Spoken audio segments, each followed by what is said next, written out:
Hello friends, જય સાંઈનાથ। સ્વાગત છે મારી ચેનલ સાંઈ સબુરીમાં। આજે આપણે બનાવશું કડકડીયો ગુંદાનો સંભારો।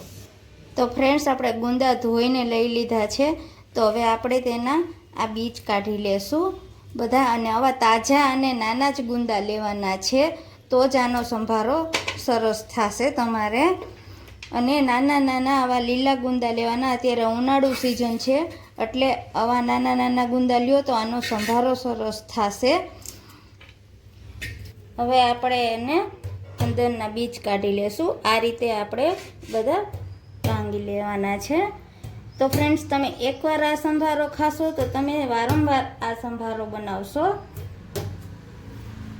તો ફ્રેન્ડ્સ, મેં આ છાશ લઈ લીધી છે, તેમાં આપણે આ રીતે બીજા પસ્તીમાં જ કાઢવાનું છે, નકરા બધું ચીકાશવાળું થાય। તો આ રીતે આપણે બધા બીજ આમ કાઢી લેવાના છે, એટલે આપણે ચીકણું ન થાય। અને આ બધા આપણે આ રીતે કરી લેશું, પછી આપણે આમાં ઝીણા ઝીણા ટુકડા પણ કરી લેશું। તો આપણે ફ્રેન્ડ્સ બધા ફાડા આ રીતે છાશમાં લઈ લીધા છે, તેમાં આપણે હવે થોડું નિમક નાખી દઈશું। નિમક નાખી અને આમાં આપણે 5-10 મિનિટ રહેવા દેવાનું છે। રહી જાય પછી આપણે, તમને અવળા ફાડા ફાવે તોય ચાલે, અને આ રીતે ચીર કરી લ્યો તોય ચાલે, એટલે આમાંથી બધી ચીકાશ નીકળી જાય, એટલે તમારો સંભારો સરસ થાય, પીળો અને કડકડિયો અને સરસ।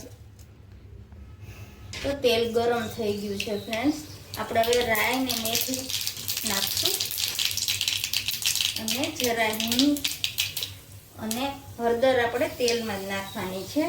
અને હવે આપણે સંભારો દઈશું। તેલમાં હળદર નાખવાથી કલર સરસ પકડે છે, અને આપણે તેમાં નિમક તો નાખ્યું હતું, આપણે હવે થોડું જ નાખવાનું છે, અને પછી આમાં તેલમાં આને ફેરવવાનો છે આપણે સરસ। અને હવે ઢાંકી દઈશું। તો ફ્રેન્ડ્સ, આપણે આને 2 મિનિટે ફેરવતો રહેવાનો છે, અને આને ધીમી ફ્લેમે જ ચડવા દેવાનો છે। આમાં પાણી બિલકુલ નાખવાનું નથી, તો જ આ સંભારો સરસ કડકડિયો અને સરસ થાય। અને વારંવાર આપણે જોતું રહેવાનું છે કે ચડી ગયો છે, તો હજી આપણે આને 2-3 મિનિટ રહેવા દેવાનો છે। તો આપણે ફ્રેન્ડ્સ પાછો જોઈ લઈએ। તો હવે આપણો સંભારો થઈ જ ગયો છે અને ચડી પણ ગયો છે।